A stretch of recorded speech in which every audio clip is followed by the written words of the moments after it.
Why sugar could be 8 times more addictive than cocaine. Does the thought of living life sugar-free fill you with horror? If so, you may be unknowingly addicted. In fact, sugar is believed to be 8 times more addictive than cocaine. Some people are more sensitive than others, but the more sugar you eat, the more likely it has taken a hold of your addictive pathways and is driving you to eat and drink far too much. In this video, I will be revealing what the latest research has to say about the sugar addiction and how bad it is. So, if you're interested, make sure to stick around till the end of the video and make sure to hit that like button. If you like to get weekly videos like this recommended to you, don't forget to subscribe to this channel. When sugar hits the bloodstream, it stimulates the release of a brain chemical called dopamine, which makes you feel good. The feeling is usually short-lived. By the time you're licking the chocolate off your fingertips or picking the last crumbs of a biscuit from the plate, your dopamine levels will probably have fallen, taking you into a mini withdrawal. This can trigger cravings for more sugar, urging you against your better judgment to pick up another biscuit or break off another square of chocolate so your brain can have another hit of dopamine. Before long, the biological signals that would normally control hunger and satiety, fullness, are swiftly being overwhelmed by this dopamine stimulation, to the point where your body and brain starts listening only to sugar's cues and ignores the fact that you have already eaten far more than you need. If you have even the mildest addiction to sugar, there is every chance that your off switch no longer works properly in response to eating either.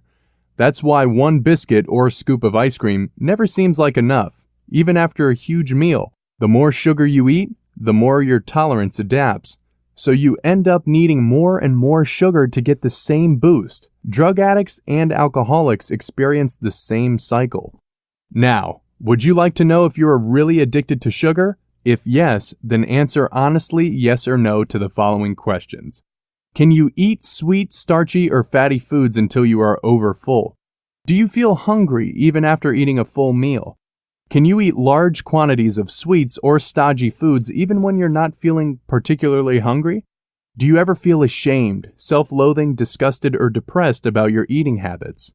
Do you ever turn to sugar when you are feeling down or upset? When things are bad, do you find you need more and more sweeter foods to feel better? Do you plan to eat a small portion, such as one biscuit, but end up binge eating and demolishing the whole packet?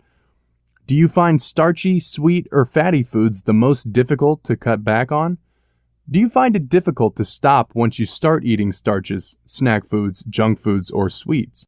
Are your eating habits having an impact on your social life, work, or physical abilities? Do you find it impossible to stick to healthy eating resolutions? Do you feel you need to have something sweet after lunch or dinner?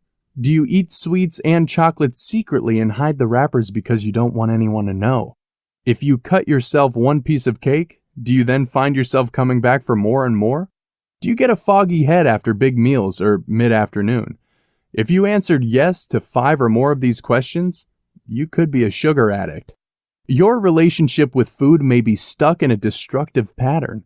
Perhaps you comfort eat or binge. Perhaps sugar, including processed carbs and junk food, fills a greater void in your life than just satisfying a physical craving. Sugar addiction is far more common than you might think. It often triggers a compulsive pursuit of foods rich in sugar and carbohydrates in response to both positive, let's all celebrate with cake, and negative, only chocolate will make me happy, feelings. Now, new research published in the British Journal of Sports Medicine backs that up by demonstrating that sugar has a similar effect on the brain to powerful illegal drugs and that it can be as addictive as cocaine. Furthermore, they say cutting out sugar can cause cravings, binges, and withdrawal symptoms, like a drug addict going cold turkey. But there is good news. Once you let go of sugar, your cravings will subside. By quitting sugar, there's a nutritional reset that will enable you to break the cycle of reliance and addiction, and make sure you avoid all kinds of artificial sweeteners. Although artificial sweeteners can confuse your system and make it tougher to quit sugar, if you rely on them long term, they can feed your sweet tooth and spark sugar and carb cravings. On occasion, they can make the change to a sugar-free life easier. So avoid aspartame, Splenda, and Canderel. don't touch diet drinks, and only use more natural sweeteners such as stevia and xylitol. If, however, after 2 or 3 weeks on your LCHF program, you are still feeling hungry or noticing sugar cravings, then sweeteners could be to blame, so gradually reduce your intake. When you quit sugar for the first time, you may experience slight physical discomfort, such as headache or cravings for sugar and carbs, but stick with the plan. This will pass. After a few days, you should notice improved physical well-being, less bloating, a clearer head, increased energy, and improved mood.